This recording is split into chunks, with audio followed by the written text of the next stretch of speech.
Olá, gente. Boa noite a todas as pessoas que estão me assistindo, nos assistindo.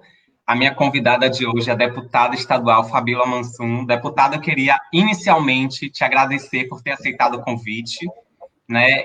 Nesse primeiro momento, abrir para a senhora fazer uma apresentação breve, te dizer que eu estou muito feliz, me sinto muito honrada, né, de estar aqui contigo, não porque estamos só, a nossa relação não é só de rede, né? Mas essa relação de afeto além da política. Seja bem-vinda, viu? Olha, Ariane, para mim é um orgulho estar fazendo a minha primeira live com você, que é uma grande ativista, uma jovem mulher ativista do movimento LGBT, do movimento de mulheres, uma pessoa formada em psicologia que me dá aulas, viu, gente?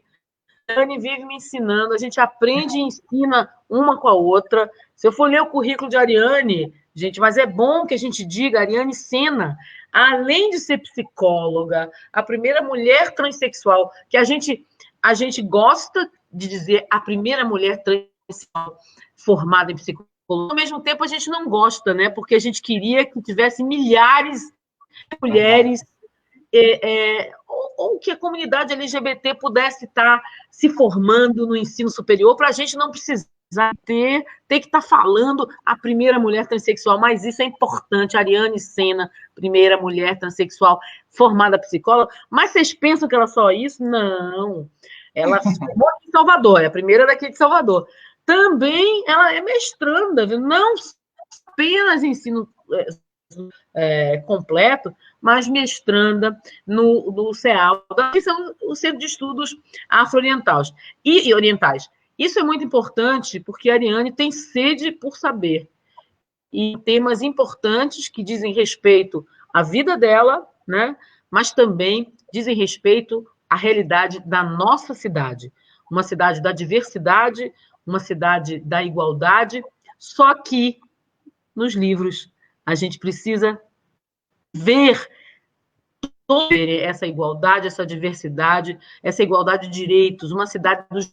E isso, por isso que a gente está aqui, né, Ariane? Eu, orgulhosíssima de ter você filiado no nosso partido, a nosso convite, porque cada vez que a gente se encontrava em atividade, gente, com a Ariane, e eu via a Ariane falar, eu dizia, nossa, que mulher empoderada é essa? Eu ficava babando, viu, Ariane? Porque a gente tem que se reconhecer e reconhecer que são ativistas sociais, ativistas de direitos humanos. Hoje, franco ataque por um governo federal que não nos representa nem a mim nem a você e que precisa cada vez de pessoas como você para resistir. Tinha que fazer essa introdução, viu, gente? Porque a Ariane é tudo isso que a gente está falando e mais um pouquinho, mais a simpatia, mais o trabalho dela na defensoria. Então, Ariane, me desculpe, mas eu tinha que falar isso, viu? Porque é um orgulho, uma alegria estar aqui hoje, sexta, conversando com você, com o seu povo. Então, gente, eu acho que com essa introdução, acho que todas e todos que estão aqui já deu para entender por que o PSB, né? Eu acho que eu não preciso fazer essa resposta mais. Por que o PSB? Por que Fabíola, né? Essa mulher que eu tenho dito muito, deputada, para todas as pessoas que eu converso, incrível. Tá com quem? Fabíola Mansum, né? E todas as pessoas pensam que bom que a senhora conseguiu construir isso, é o que eu admiro e que pretendo construir também. Acredito que até construir, mas preciso, né, continuar nessa caminhada minha, que é de respeito, uma mulher super respeitada, as pessoas admiram a sua capacidade de dialogar, inclusive com homens também. A gente sabe que é difícil, né, mulheres dentro da política permanecer durante tanto tempo, por tanto tempo, com respeito, com autoridade, com capacidade, com democracia, né? Então, isso me admira muito e é por isso que estou contigo, né? Eu me sinto realmente muito honrada e abençoada em ouvir tudo isso que a senhora está me dizendo, sabe? Porque é uma mulher que me representa muito, muito, muito, muito. Então, hoje, a data de hoje, ainda é muito importante, muito significante, porque estamos completando 14 anos, né, da Lei Maria da Penha. Maria da Penha. Não não foi, não liguei uma coisa com a outra, acabou sendo coincidência mesmo com a data da nossa live, uma coincidência muito importante, né? 7 de agosto de 2006, essa lei foi sancionada pelo ex-presidente Luiz Inácio Lula da Silva, né? E uma lei muito importante, justamente, que tem a ver com o nosso tema, né? Que a gente vai falar também de violência contra as mulheres. Então, uma lei de coibir essas violências. Eu queria ouvir da senhora, nesse primeiro momento, nessa sua caminhada, essa sua relação, né, com a lei Maria da Penha, como a senhora pensa a violência para as mulheres, contra as mulheres, né, no decorrer desse momento, desde 2006, quando a lei foi sancionada, até os dias atuais. Primeiro, antes, deixa eu responder essa pergunta, Ariane, eu penso que é importante para as mulheres no mundo entenderem que esse é uma praga contra mulheres. Que algumas de nós, ou muitas de nós, não tenham sofrido violência, é nossa obrigação denunciar e ajudar outras mulheres a saírem de situações de violência. Então, nesse sentido, eu tenho 57 anos, eu sou médico oftalmologista, sempre militei no movimento de mulheres, não aquele nos movimentos sociais, mas do meu lugar de cidadã, onde eu via um sinal de violência, onde eu vivia, eu estava coletivamente. Isso é muito importante, porque a violência não pode ser nem uma luta exclusivamente de mulheres, nem uma luta exclusivamente, porque ela tem que ser praticada por homens, nem uma luta exclusiva de pessoas que estão nos movimentos sociais ou nos espaços de poder. Ela precisa ser uma luta da vizinhança, do condomínio, da associação, da cooperativa. Nós precisamos denunciar, porque as mulheres têm direito a uma cultura de paz. Quando eu tive o primeiro mandato de vereadora, que hoje é o que você pretende com essa candidatura, muito bacana, por sinal, a gente sempre se engajou na Comissão de Mulheres para fazer leis de enfrentamento à violência, os mecanismos da rede de proteção às mulheres, mas também de enfrentar outras violências, que não apenas a violência física, que mata, inclusive em alguns casos, gerando o feminicídio, que é uma das suas bandeiras de combate. Nós temos que enfrentar machismo estrutural e ele existe. É preciso que homens e mulheres reconheçam comportamentos que são machistas, pregar a equidade de gênero. Isso é, todos nós temos direitos iguais. Não é possível que em século XXI tenha mulheres que ganhem menos para fazer o mesmo trabalho que os homens. Exatamente. A gente tem ainda índices de violência absurdos na Bahia e no Brasil, índices de feminicídio. Não é possível que pessoas tratem mulheres como objeto e não como sujeito de si mesmo. Não é possível que nós tenhamos escolas que ainda perpetuem ou relações machistas. Então, como vereadora, eu fiz isso, fui presidente da Comissão da Mulher, e, lógico, tive a oportunidade de conhecer Maria da Penha, inclusive, a conheço, e a Lei Maria da Penha veio acabar, infelizmente, com essa chaga que é a violência contra a mulher, mas ela diminuiu muito a impunidade, porque, além da violência, existe também a impunidade também com penas muito leves, e o reconhecimento de uma lei, internacionalmente, é a lei que chegou. Hoje, tem gente, todo mundo sabe que é a Lei Maria da Penha.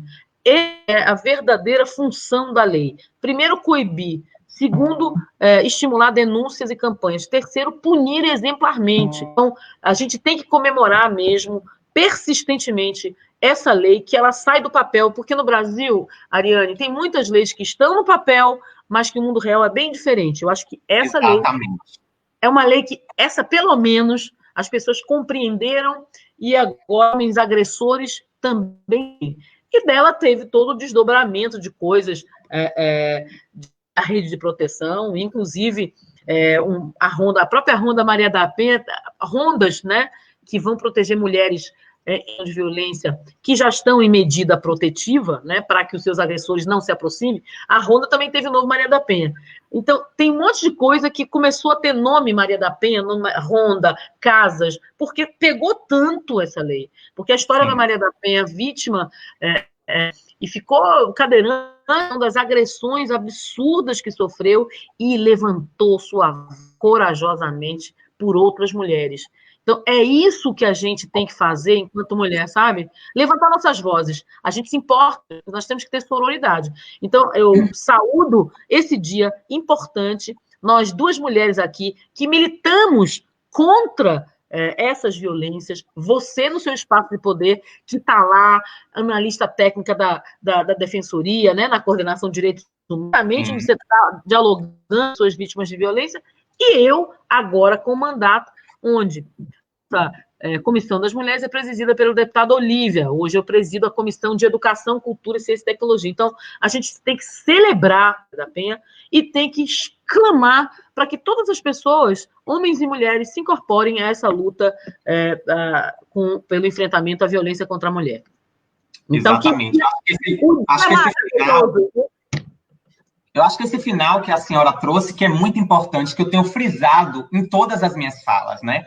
A luta contra o feminicídio não deve ser uma luta só de mulheres, né? A luta feminista, ela não deve ser uma luta feita só por mulheres. Então, eu particularmente, tenho feito esse esforço o tempo inteiro, né, de estar com pessoas que não são LGBTs, com pessoas com homens, né? Porque eu preciso falar só para os nossos, para as nossas, é muito fácil. Exatamente. Né? A gente já sabe, já ouve aquilo. Então, acho que esse tem sido o meu esforço e a minha inspiração em ti. Né? Eu vejo a sua capacidade de articular com todas e todos, inclusive com agressores, mas de forma tão diplomata, né, que a gente consegue, no final das contas, contornar as situações e nos colocar de maneira... então, uma maneira muito importante. Então, a sua inteligência me cativa muito, doutora Fábio. Muito obrigada. Eu acho que você... a gente dialoga com agressores mandando prender, né? Com os agressores que têm culpa, mas dialoga com homens que têm comportamentos machistas, porque os homens com comportamentos que já agridem, quando a gente tem que estimular essa mulher a agredir. Mas é importante que a gente entenda por que algumas mulheres... Porque a gente tem uma coisa, né, Ariane? Mas gosta de apanhar. Não saiu de casa por quê? O que está prendendo ela? E as pessoas não têm a dimensão da violência econômica que sofrem algumas mulheres que têm família e cuidam dos seus... E têm... metidas a condições de violência econômica, com o dinheiro sequestrado, com a casa ameaçada de ser retirada. Então, muitas vezes, essas mulheres se submetem a essas situações de violência para salvar os seus filhos, ou para que seus filhos tenham um teto, ou para que não passem fome. Então, nós temos que compreender todas essas situações de violência e criar essa rede de proteção, para que a gente dê alternativas, que essas mulheres saiam desse ambiente nefasto e encontrar no serviço público, em associações, nos movimentos, encontrem uma... E é essa nossa batalha. E eu lembrava, e você, educadora, aliás, eu sou muito parecida com você, que você tem 28 anos, eu tenho 30 a mais do que você, mas você começou aos 21 anos, educadora social, e militando lá no Instituto Beneficente Conceição Macedo. Sim, sabe que é uma coincidência muito grande? Porque, né, e cuidando de crianças que vivem com HIV. Você sabe que eu, primeiro ano de medicina, segundo ano de medicina, eu e um grupo de nós fundamos um projeto chamado H-Vida. Naquela época, há 30 anos, não tinha nenhum antirretroviral, as pessoas estavam morrendo, e nós pleiteávamos que o serviço público oferecesse esse tratamento para as pessoas, os que não morriam, os que tinham dinheiro para ir para os Estados Unidos. Então, eu comecei exatamente fazendo um trabalho aos 21 anos, lá junto com Conceição, no então, e com o Padre Alfredo, da Padre Alfredo, todo mundo vai saber. Então, assim, a gente, quando está na Comissão de Direitos, aí tem a luta de enfrentamento ao machismo, que é defender as mulheres por equidade e por um mundo de... A gente, quando está querendo defender a pessoa com deficiência, também é o direito à cidadania. E quando a gente defende os direitos LGBT, é também esse mesmo direito à cidadania que está lá na Constituição, mas que efetivamente no mundo real a gente não vê. Então, é impressionante como tem uma vocação que vem de dentro, sabe, Ariane? É como uma missão. Ninguém pede para você fazer, ninguém paga para você fazer, mas você tem que fazer. Tem que fazer porque é o certo a fazer. É o certo a fazer porque o mundo não é uma ilha. o mundo precisa de mais solidariedade, de mais inclusão. Então, eu sou uma pessoa que, como do PSB, como você, sua companheira PSB, que é um mundo inclusivo, um mundo para todos e não para algum. A gente sabe que essa luta é para todos e não pode ser porque para ser, só as mulheres lutam pelas mulheres, só os negros lutam contra o racismo brasileiro, só os LGBT. Não, eu não preciso saber, eu quero alguma coisa para saber a dor do outro. Então, isso que você falou está certíssimo, Ariane. Os homens se entrarem nessa luta, e acho que o Ministério Público fez há cerca de uns 3, 4 anos uma grande campanha chamada Eles por Elas. Eles distribuíam uma cartilinha nos bares, na Fonte Nova, em masculinos, para, chamar a consciência. Porque nós não podemos, nós não somos contra, pelo contrário, a gente adora os homens que são parceiros, né? Que são guerreiros, dividem tarefas. Pô, a gente tem que exaltar esses caras e dizer, poxa, ajuda e entra nessa luta. E tem muitos que entraram. E isso é muito bacana.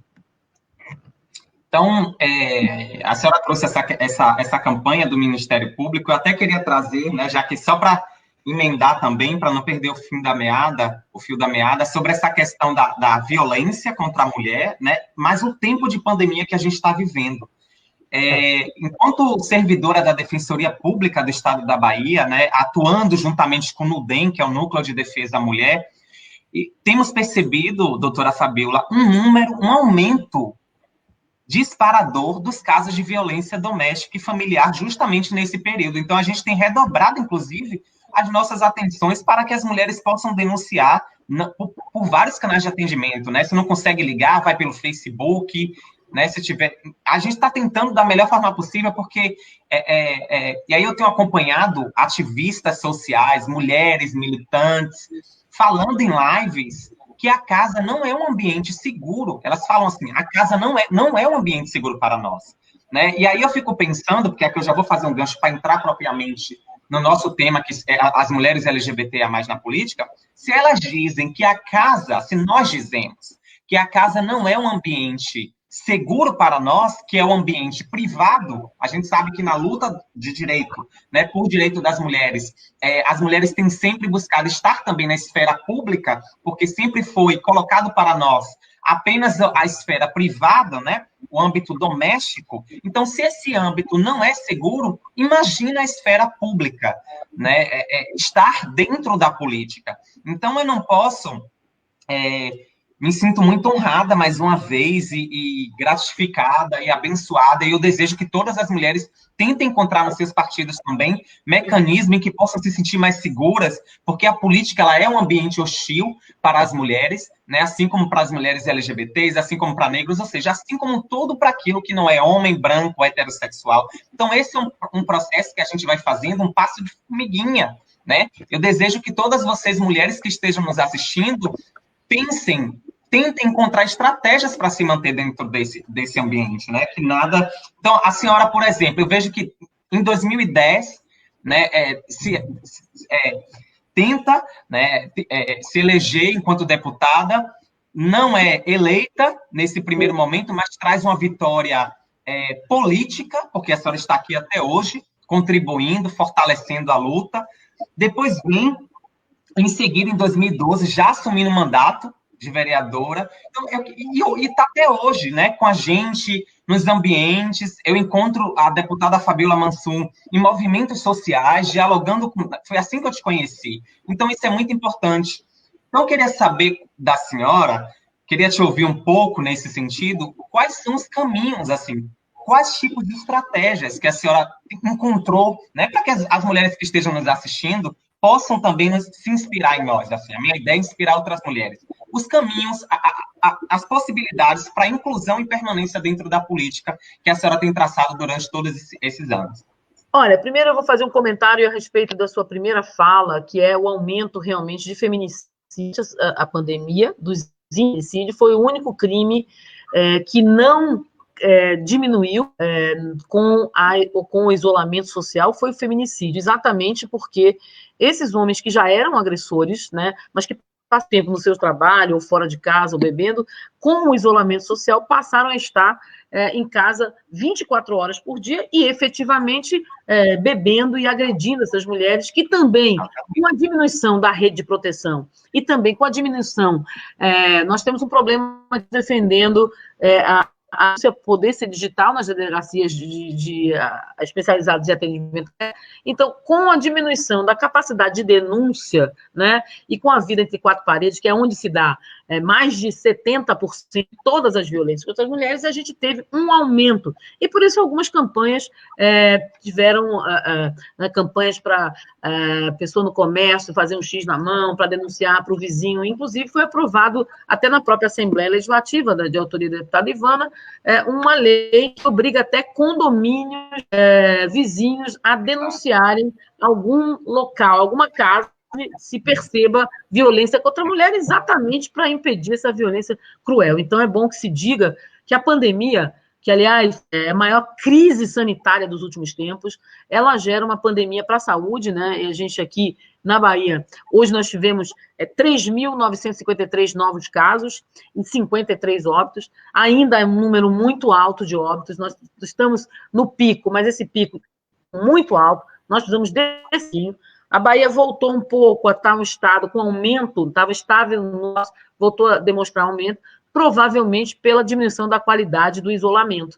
E isso é muito ruim, porque a gente sabe que está todo mundo tenso, mas que nós não temos vacina, não temos remédio, é a única coisa a fazer, ponto. Isso é uma situação gravíssima, isso nos últimos 100 anos nunca teve nada igual, então é preciso que a gente tenha a dimensão e não normatize essas mortes na Bahia. E no Brasil, eu não quero normar um morte tão elevado, como 1.000 mortes por dia, nós estamos a quase 1.000 mortes no Brasil. Então, é importante, é uma pandemia da saúde, mas gera uma pandemia para a educação, gera uma pandemia na questão da violência contra as mulheres. E em relação à segunda, como se manter na política diante de tantos, que é um mundo realmente masculino, nós somos extremamente subrepresentadas, tá? Assembleia Legislativa, por exemplo, de 63 deputados e deputadas, apenas 10 são mulheres, né? Então, isso representa aí 11%. Isso é comum nas outras casas legislativas, a gente não, no Brasil, a gente não passa de 10%, 15%, e isso é fruto exatamente do machismo estruturante. Veja, Ariane, há menos de 100 anos, a mulher não votava. E quando conseguiu votar, passou um tempão votando apenas com autorização dos seus maridos. Então, isso, nós somos um país relativamente novo. A primeira, aliás, eu gosto de dizer isso aí, a primeira Constituição do Brasil republicano, em 1890, simplesmente lá estava escrito, os analfabetos não podem votar. E eram 86% do país.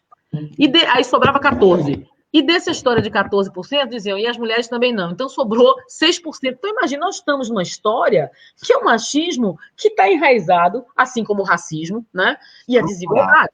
Pronto. Qual a fórmula que chama-se a palavra? Empatia. Isso é, se importar com... Eu tive a oportunidade, eu venho de uma família de classe média baixa, sou filha de professor e de militar, neta de um tipógrafo do jornal do partido, uma costureira, do Pelourinho, por exemplo, lá do Santo Antônio. Mas através da educação a gente teve ascensão social. Estudei minha primeira parte do ensino fundamental no primário, depois numa escola privada, me formei médica. E aí minha vida deu uma sacudida, claro, que a medicina me deu oportunidades de casa, de ter meu carro e tal. Eu quero que o mundo que eu vi lá no Pelourinho e que a miséria que eu vi sendo médica, de gente sem acesso ao SUS, de gente na pobreza, na mais absoluta miséria, portava com isso, de forma, assim, de coração. Então, isso me estimulou a sair do conforto do meu consultório, que eu fui uma pessoa que todo mundo me conhecia, cirurgiã, não tinha nada de errado, eu estava plenamente satisfeita e realizada, mas não era suficiente para mim, para a Fabíola, que nasceu com a outra missão no mundo, inclusive. Então, a primeira coisa, empatia. A segunda coisa é usar de verdade. A terceira coisa, verdade, porque a verdade, muitas vezes, quando você é minoria, como é o nosso caso, milita no movimento LGBT, no movimento antirracista, no movimento de mulheres, essa minoria faz com que você tenha, muitas vezes, que ter a coragem de persistir e de resistir, porque o status quo está contra você, né? Você é o diferente, né? Que querem que você é o diferente. Então, na verdade, a gente tem que dizer não. Eu estou aqui, cidadão ou cidadã, e a gente precisa resistir. Então, empatia, se importar. Verdade, usar seu coração, usar e resistir. E, claro, é preciso ter vocação, né? Porque, assim como a gente está aqui, Ariane, nem todo mundo tem vocação para política. Uns vão estar no movimento social, outras vão estar presidentes de associação, outras vão estar professoras, outras vão estar entes comunitários. Eu acho que cada um tem, com certeza, o seu lugar no mundo, uma missão no mundo, basta descobrir. Então, você agora, que tem uma história, Ariane, educadora social, fez campanha HIV, uma pessoa que está na lista técnica da Defensoria, na coordenação de direitos humanos, uma mulher que é transexual, psicóloga, porque eu não gosto de dizer mulher transexual, você é psicóloga, é que a gente tem que dizer, porque a gente precisa estimular, através da questão política, através do exemplo, dizer, olha, a gente pode, né? Mas uma psicóloga que está fazendo mestrado, né? Sobre assuntos étnicos, e é uma honra a gente ter, quer colocar o seu saber a serviço da política, que as pessoas demonizam a política, e isso é um erro. Nós vamos aprender que demonizar a política leva a resultados como o atual presidente que foi votado, que era o anti-establishment. Não, ele é uma política. Não era. Ele tinha 28 anos no Congresso, nunca tinha projeto nenhum. Que novo na política é esse, gente? Então, nós, como disse recentemente o presidente do nosso partido, Carlos Siqueira, disse, olha, o brasileiro, ele tinha um movimento que ele queria mudar aquilo, né? Ele queria mudar e ele quis a nova política, ele quis a coisa certa, só que ele votou errado, né? O resultado do voto dele, de mudança, não foi o resultado esperado. Na verdade, nós estamos tendo um ataque a direitos, né? Um retrocesso total na área de educação, na área de saúde, na área cultural, na área do meio ambiente. Veja o que está acontecendo na Amazônia, a ponto de nós estarmos sendo citados internacionalmente como exemplos negativos. Veja a pandemia. Era gripezinha? Gripezinha.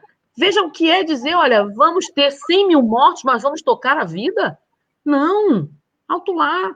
E vamos fazer parte de um fluxo de que mais mortes ocorram, coordenando, comprando EPIs e respiradores, ajudando dois municípios, e não simplesmente, olha, eu fico aqui, vamos abrir o comércio, vamos abrir tudo, olha os empregos. Não, ele é presidente, infelizmente eleito com o meu voto, mas eleito democraticamente, é preciso que haja um respeito em relação a isso, porém, ele tem que se pautar pelas principais causas no Brasil e por projetos de desenvolvimento nas áreas de saúde e das políticas sociais que estão a serviço. O Estado tem que colocar a serviço das pessoas. Então, eu diria, Ariane, que não é tarefa fácil, então precisa ter vocação. Vitórias políticas, elas ocorrem porque você se posiciona, coloca seu nome aí, e nós vamos apoiá-la. Essa pré-candidatura tem o nosso apoio, além do nosso orgulho, e a gente tem certeza que a nossa presidente do partido, que é pré-candidata a prefeita, também apoia. Você tem participado de vários seminários com intervenções extremamente importantes. Então, eu acho muito bacana, primeiro, a gente se incomodar e tá. Eu acho que não tem fórmula muito mágica, não, porque eu sei que eu tenho coração, Ariane, mas eu tenho muitos defeitos. As pessoas têm defeitos. Às vezes eu voto com minha consciência, mas eu voto errado. Mas a gente tem que estar lá se posicionando, sabe? É isso que eu penso. Então, ouvindo a senhora trazer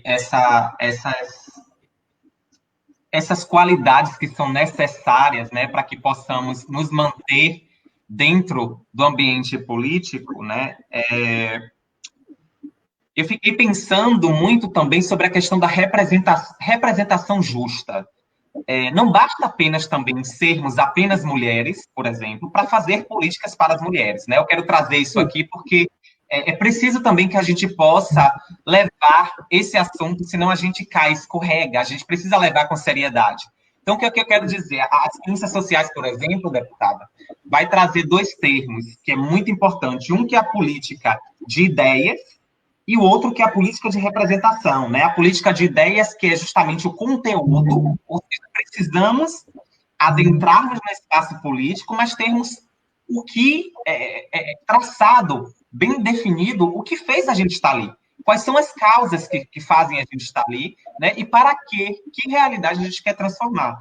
E a política de representação, que é justamente esse corpo político. Ou seja, também não basta ter mulheres na política se a gente for pensar na mulher normativa também, né? Esquecendo as mulheres trans, esquecendo as mulheres negras, né? Então, essa questão da representatividade do corpo político. E aqui eu falo especificamente do nosso tema da live. Foi por isso que eu escolhi mulheres LGBTIA+, na política, né? Esse mais para poder representar todas as mulheres que são dissidentes, sim, dissidentes sexuais e de gênero também, que se sintam incluídas, né? E que desejem estar.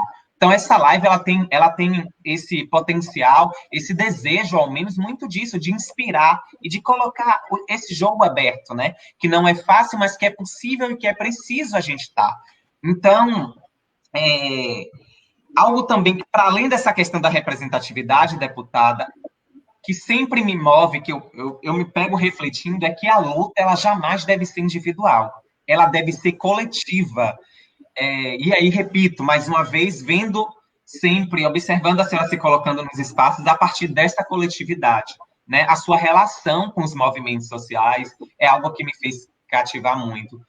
A senhora tem algo que gostaria de falar sobre isso, sobre essa sua relação, essa sua participação nos parlamentos feministas da vida, Olha, né? primeiro você falou, você já disse tudo o que eu penso, eu acho que é uma luta sempre coletiva, e mesmo você chegando lá, pode representar apenas aquilo que você pensa. Você, uma vez eleita, você elege com bandeiras prioritárias, mas você, pré-candidata a vereadora, quando chegar lá na Câmara, você vai ter que tratar de tudo, você vai ter que fiscalizar o dinheiro público, vai ter que falar de mobilidade, votar o PDDU, né? Que é o Plano de Desenvolvimento Urbano do município, vai ter que disputar orçamento, mexendo no orçamento para priorizar algumas coisas, você vai representar todas. Nós vamos representar mulheres, LGBTI+, nós vamos representar homens que sofrem de racismo, nós vamos representar o povo em geral, nós vamos representar todos.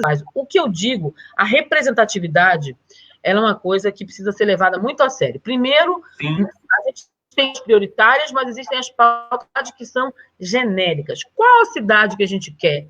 E como que a gente vai? São assuntos transversais, a gente vai dialogar na saúde. Bem, se eu estou dialogando na saúde, eu quero combater, que eu acho que o centro da coisa, Ariane, que nós temos é ter as desigualdades, né? Então, se eu vejo que na saúde, eu vejo que a população negra tem menos acesso à saúde, tem menos políticas para a saúde da população negra, que sofre mais violência. Então, é para lá que meus olhos têm que se voltar. Mas, para quem mais, né? Isso é política de equidade. Então, eu não preciso ser, na época, sou deputada agora, na época vereadora, aí falando da vereança, mas até hoje eu sou assim, eu não preciso ser negra, então não defender aqui porque eu sou branca, então não. Por isso que eu faço parte da luta antirracista. Então, eu estou dando esse exemplo do racismo, mas não precisa ser negro para eu estar defendendo. Isso é uma obrigação da gente. Então, da mesma forma que a luta por inclusão dos LGBTs precisa ser uma comunidade LGBT.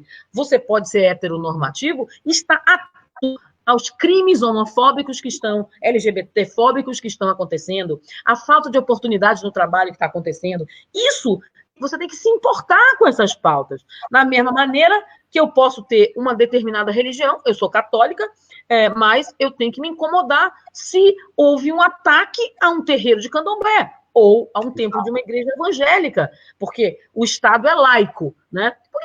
Laico quer dizer, sem religião, pode até ser. Significa que eu não posso priorizar nem a religião, porque a Bíblia é a Constituição. Então, dentro dos parlamentos, todas as religiões devem ser respeitadas, todas, e inclusive quem não tem religião, que são os agnósticos. Então, eu não posso pautar a vida pública, né, nas leis, por a minha religião, porque isso é uma coisa que é pessoal. Eu sou católica, tenho fé, mas eu preciso defender a diversa liberdade de culto que está lá na Constituição. Então, eu tenho que fazer parte do combate à intolerância religiosa. Veja que vão vindo pautas que necessariamente não são as nossas pautas prioritárias, mas é preciso tê-las.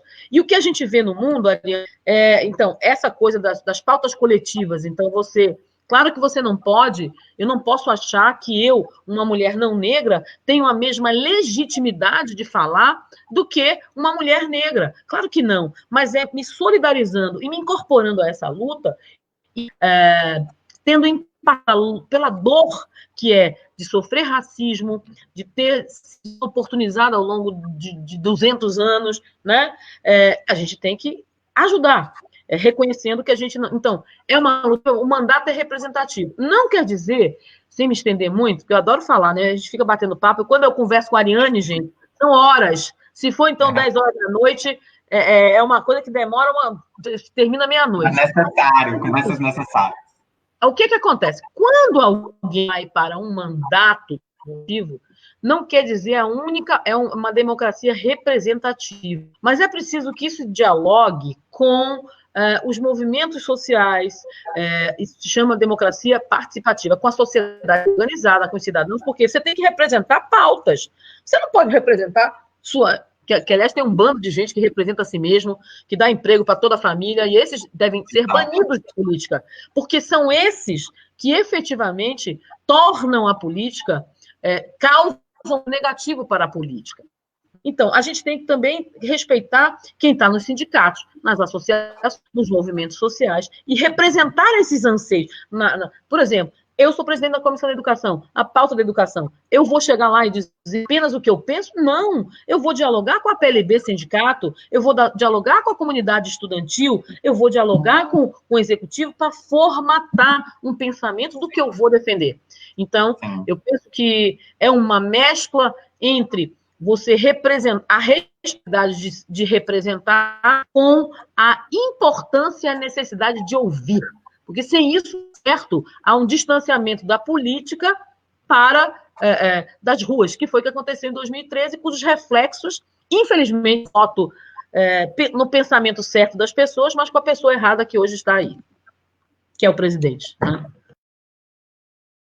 Olha, olha, mandar um beijo para a IDC, que está aí. Eu não consigo ver tudo, porque às vezes quando eu fico olhando para a câmera, não dá para ler, mas um beijo para a IDC. Não vi o nome de quem foi minha vida também, onde tivemos no PGP participativo. Um beijo para a Bárbara e Jamil, que são ativistas, né, LGBTs. Só vi essas, e aí a gente vai comentando na medida em que você vai lendo aí quem são as pessoas, porque eu não consigo ler nada aqui.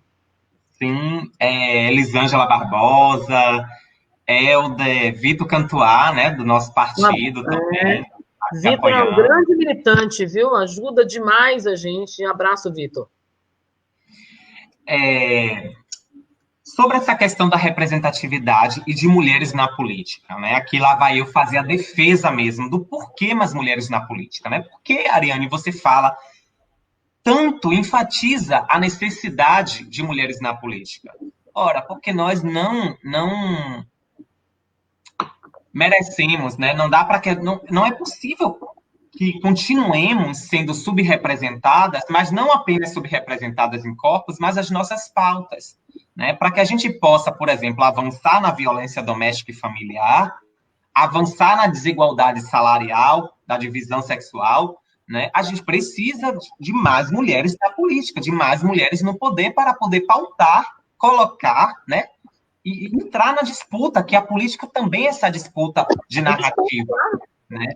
Então, e quando eu falo da diversidade de mulheres, deputada, claro que eu entendo que eu não preciso ser lésbica para lutar, por exemplo, pelos direitos de mulheres lésbicas, né? Só que quando eu defendo também a diversidade de mulheres, é que eu entendo que quando a gente pensa na interseccionalidade, vivencia Então, a gente junta a teoria com a prática, e eu acho que isso é um casamento muito saudável e confiante quando você faz isso. Então, por que mais mulheres na política? Porque as mulheres, todas as mulheres que eu tenho ouvido até hoje na política, elas traçam muito forte um debate de sobrevivência. Então, as lutas, elas, claro, falamos de educação, falamos de trabalho, emprego e renda, mas sempre num viés da sobrevivência de todas as pessoas, mas sobretudo de mulheres, né, deputada? A senhora traz muito isso, essa questão, por exemplo, a sobrevivência da educação, né, da educação que pode transformar os nossos corpos. Quando as pessoas perguntam para mim já, mas o que você defende? Gente, eu defendo tudo que passei na minha trajetória, né? Eu fui expulsa de casa com 13 anos de idade, foi a educação que me transformou, né, me possibilitou estar aqui hoje.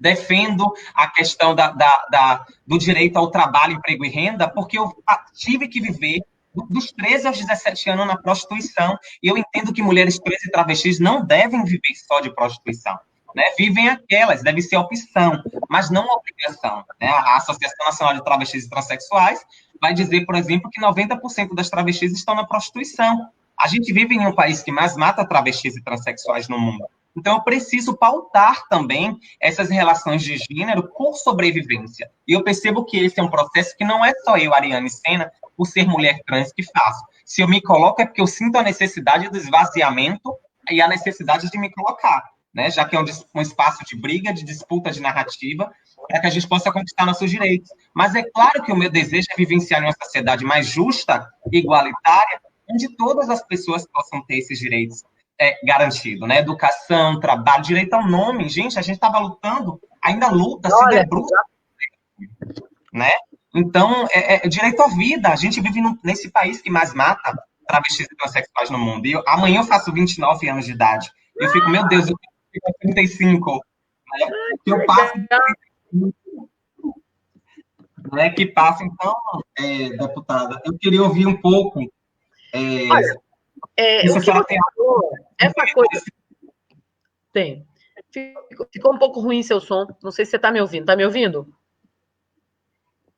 Olha, primeiro a representatividade ela é super importante, né? É claro que a gente tem minorias que precisam estar obrigatoriamente representadas nas casas, e a briga para a democracia é exatamente que ela possa representar a densidade populacional. Se eu pegar só o recorte das mulheres, você vai ver que nós temos 52% de mulheres e 10 a 15% da representatividade das mulheres lá. Então, é lógico, qual vai ser o resultado disso? Que nós não vamos ter políticas para as mulheres, tanto quanto... Não é que... Claro que tem homens que estão fazendo leis para as mulheres, e se tem, na nossa Assembleia tem alguns que fazem leis para as mulheres, mas é lógico que nós não ter na quantidade que deveria ou para combater as desigualdades existentes. Da maneira, uma mulher como você, uma mulher transexual, precisa estar representada e com assento na casa para poder defender aquilo que são desigualdades históricas, violências, desoportunidades no trabalho. É preciso ter no sangue, ter passado por aquela dor, e muitas vezes para chegar no espaço de poder e poder veementemente defender cidadania, né? É claro que quando a gente chega, por isso que eu digo, a gente não consegue representar todas as coisas só num corpo, né?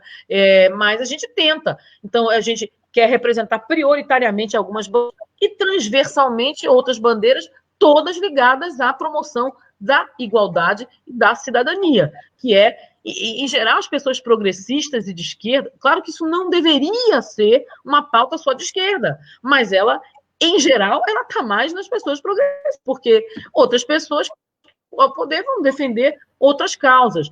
Então, a gente precisa dar oportunidade política, tá? Oportunidade, inclusive, com a lei de cotas, oportunidade não só na política, né? A lei de cotas, ela garantiu o aumento de estudantes negros nas universidades. Isso foi extremamente importante. Como é que alguém pode ser lei de cotas se nós temos uma dívida histórica?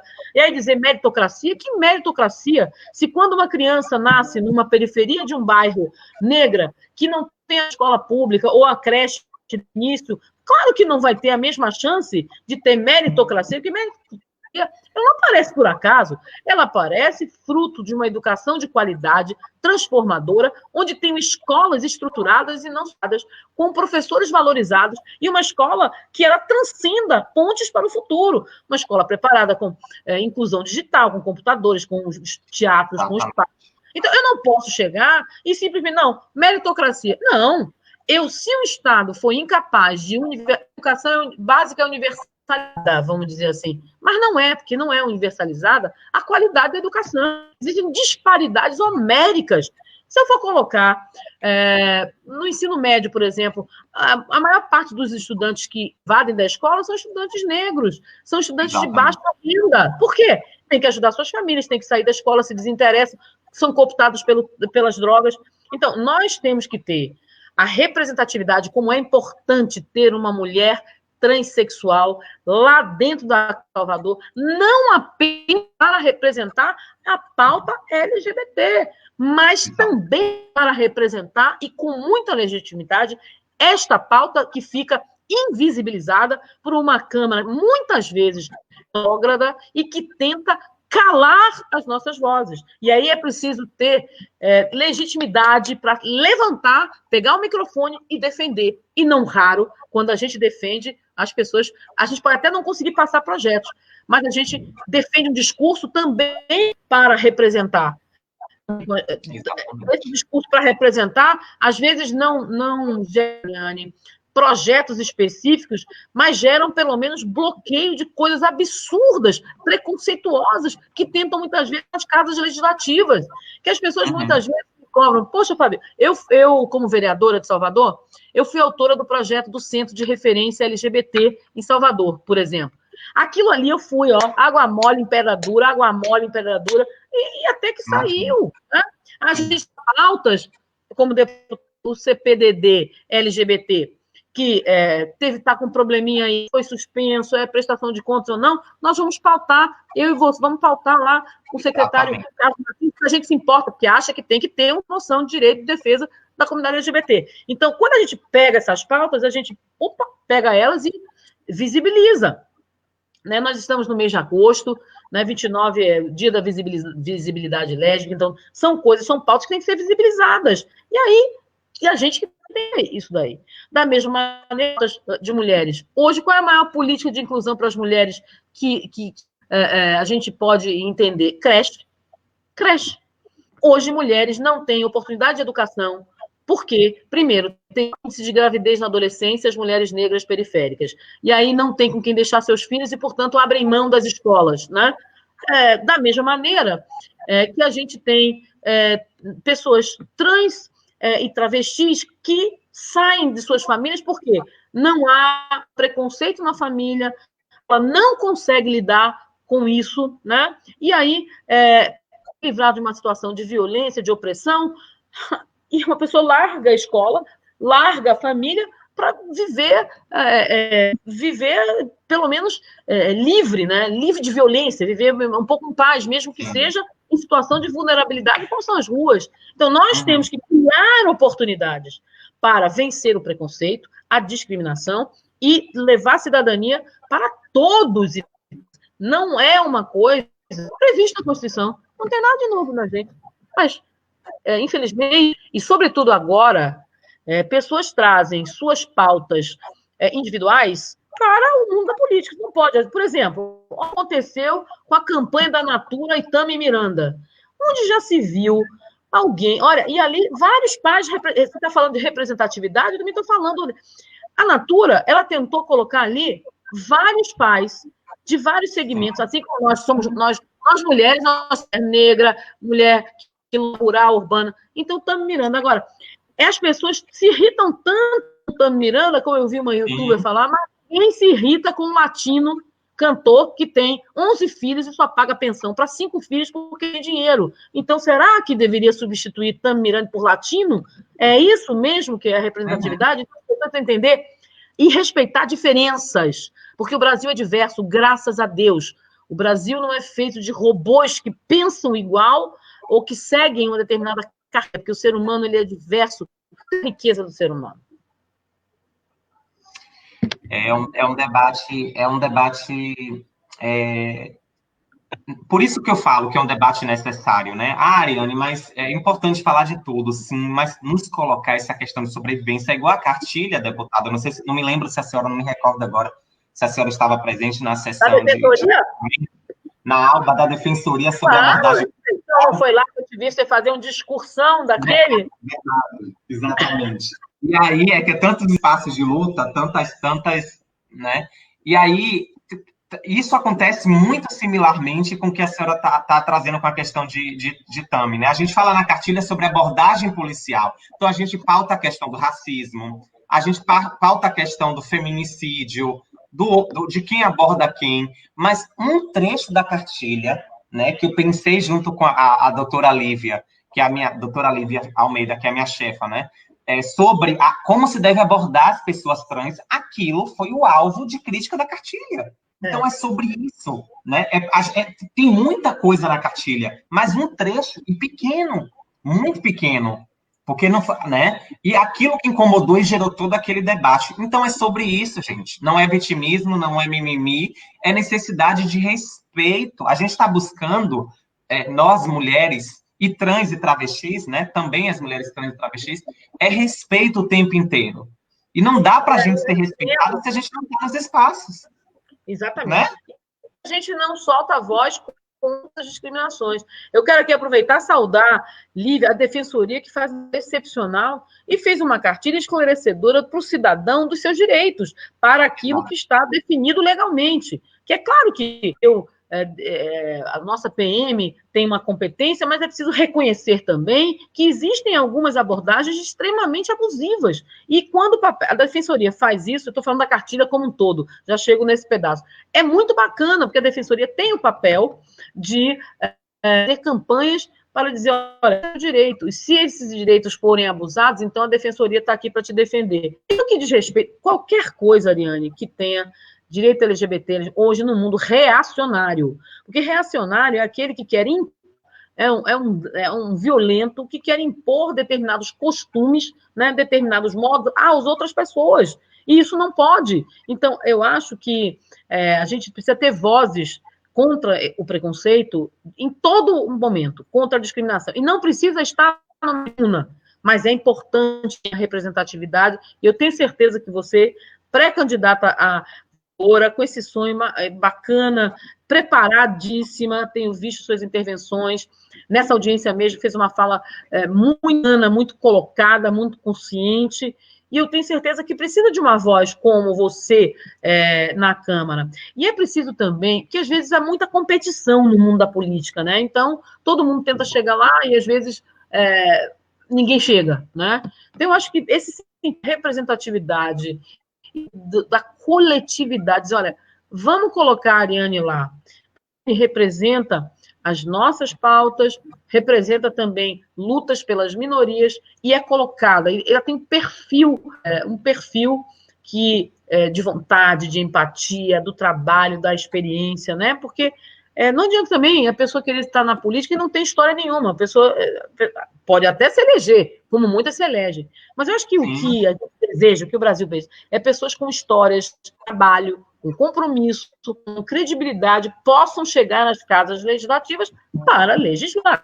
Não só fazer as leis, fiscalizar o erário, ouvir audiências públicas, participar do PDDU, denunciar e representar, que eu acho que é uma grande carência de representatividade real, né? Porque as pessoas, em geral, elas usam causas para chegar lá, mas chegam lá e não, essas causas, elas são invisibilizadas. Ou, por exemplo, eu cheguei lá, como vereadora, foi mais fácil a pauta, já na Assembleia, uma casa mais careta, vamos dizer assim, difícil dela acontecer. Mas a gente está lá também impede retrocessos de acontecerem. Já foi, olha, o Plano Estadual de Educação, não sei se você estava, quando chegou um plano brilhantemente construído Olha, foi muito bacana. Um plano inclusivo, construído e dialogado a várias mãos, queriam tirar toda a palavra que falava em gênero, porque a ideologia de gênero, porque vai se... Né, é uma coisa louca que... Estava ao lado da Milena Passos e Marcelo Cerqueira na época. Exatamente, os grandes parceiros, Marcelo e Milena. Então, assim, a gente tem que chegar lá e dizer, não, peraí, chamar os movimentos sociais e tentar. Claro, sempre a gente consegue, porque nós estamos num mundo onde a maioria vence, mas às vezes a minoria convence, e a minoria às vezes tira algumas das coisas nefastas que a maioria tenta aprovar sobre nós. Então a gente tem feito esse trabalho na Assembleia Legislativa, né? E acho que é um trabalho que agora é claro que a gente precisa de mais pessoas chegando nas casas legislativas, né? Mulheres, LGBTs, negros, né? Ter uma representatividade ainda maior das minorias. E é isso que eu defendo. Claro, eu sou de uma das minorias, né? Porque eu não posso dizer que mulher é minoria, né? Eles nos colocam na posição de minoria nos espaços de poder, porque, na verdade, nós somos maioria popular. Agora, o regime nos coloca num espaço de minoria e representatividade. E é por isso que eu defendo fundo eleitoral para mulheres e defendo também. Hoje nós temos 30% de cotas de cotas de candidaturas, né? A obrigatoriedade de ter candidaturas. Eu defendo que seja de vagas. Isso é, elegeu, vamos chegar lá, vai ter 50% de homens e 50% de mulheres. Vamos chegar a isso? Não sei. Vou estar viva até lá? Não sei. Mas vou defender, porque é uma utópica, mas dizer, usa essa frase. Enquanto eu estou sonhando, eu estou me sentindo jovem. É uma luta muito grande. A ideia foi explanar esse terreno mesmo de luta. Acho que conseguimos fazer o que eu desejava que ocorresse, né? O meu desejo, a gente conseguiu cumprir. Eu queria saber se a senhora tem algo mais que deseja colocar, um recado que gostaria de deixar para as pessoas, que fique à vontade, né? Te agradeço mais uma vez, tá bom? Não, Ariane, eu quero dizer para você que eu tenho maior respeito pelas suas lutas, pelo seu trabalho, que eu fiquei muito feliz com essa live. Você pode relaxar, viu? Relaxa e não me chamar de negócio de senhora, porque ela não me chama de negócio de senhora, não. Relaxe. Eu acho que siga seu sonho, sabe? Que você está no caminho certo. A gente está aqui para apoiar, o PSB também para apoiar, sabe? Não deixa que ninguém limite aquilo que você... Não deixa que ninguém rompa seus sonhos, siga adiante, e eu vejo nos seus olhos essa vontade de luta. Eu vejo em você uma pessoa que não desiste, e isso me encanta, porque eu quero também estar ao lado de pessoas que me deem energia. Então, na verdade, mais do que te ensinar alguma coisa, quando eu converso com você, eu aprendo. Eu aprendo que quando eu olho a sua história de superação, eu vejo que é por essas pessoas que eu tá. Quando eu vejo você chegando onde está, nos espaços de poder, e querendo ainda mais, nossa, a gente precisa de um monte de Ariane, a gente precisa de oportunizar jovens Arianes que não se tornam grande Ariane que você é hoje, que deve ser orgulho da sua família, e eu espero que seja, sei da sua... tudo que você passou, mas você superou. E eu quero que nem todas as pessoas superam. Muitas morrem pelo caminho. E é por essas que a gente muitas deve continuar lutando. Foi uma live hoje mais séria, né? Papo cabeção, né? Total. Hoje, aliás, hoje é aniversário de Caetano Veloso. Faz 78 anos, vai ter uma live babado, que mais tarde a gente vai ver. Porque a Ariane também defende a cultura, isso é muito bacana, dialoga com a juventude. Pois é, a Ariane tem uma... Eu falei muito hoje, viu? Depois eu vou fazer uma live, parte 2, onde eu vou te entrevistar, né, sobre você poder falar mais. Mas, olha, eu quero deixar aqui meu abraço para todo mundo, né? Falar da Ariane, que é uma guerreira, falar do orgulho do nosso partido, de estar juntas, Ariane, nas lutas da vida, nas lutas e batalhas para chegar em espaços, e que a gente tenha essa solidariedade, ou melhor, entre mulheres, sororidade, que deve pautar as relações entre mulheres que querem, que já chegaram ao poder, mas que precisam abrir a porta para que mais mulheres cheguem a esse espaço de poder. Um beijo para você, querida. Parabéns essa luta. Essa luta vai ser quente. Se começar esse negócio aí, convenção vem aí, né? De 1 a 15 de setembro, e o negócio vai esquentar. Mas você está preparada, que você está com sangue no olho, tem vontade. Entrou na chuva para se molhar, né? A gente entra com o pé no chão. Quando a gente entra com o pé no chão... só queria fechar com isso, né? Foi um tempo para decidir entrar na política, não no PSB, mas na política em si, porque a gente precisa muito... Eu sinto que não só eu, mas milhares de brasileiras, a gente desencantou da política, por um processo que é super natural. Né? Então, eu falo, gente, como que vai ser, em momento ainda agora de Covid-19, encantar as pessoas, politicamente, encantar as pessoas de que há esperanças pós-Covid, né? Muito complicado. Então, mas é possível. É possível, nós estamos aqui. Sim, é possível, nós estamos aqui mostrando que sim, nós mulheres, eu queria dedicar essa live mais uma vez para todas as pessoas que, assim como nós duas que estamos aqui, acreditam em uma sociedade mais justa e igualitária. Agradecer mais uma vez, deputada Fabíola Mansum, e dizer que seguimos, eu tenho muito orgulho e darei o meu melhor, tá certo? Acho que a senhora, você já deve perceber. Ariane. Já está dando. E é isso aí. Seja o que Deus quiser.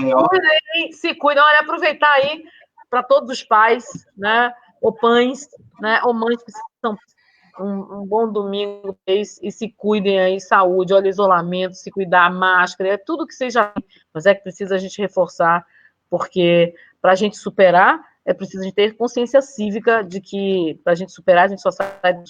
Beijo, Ariane.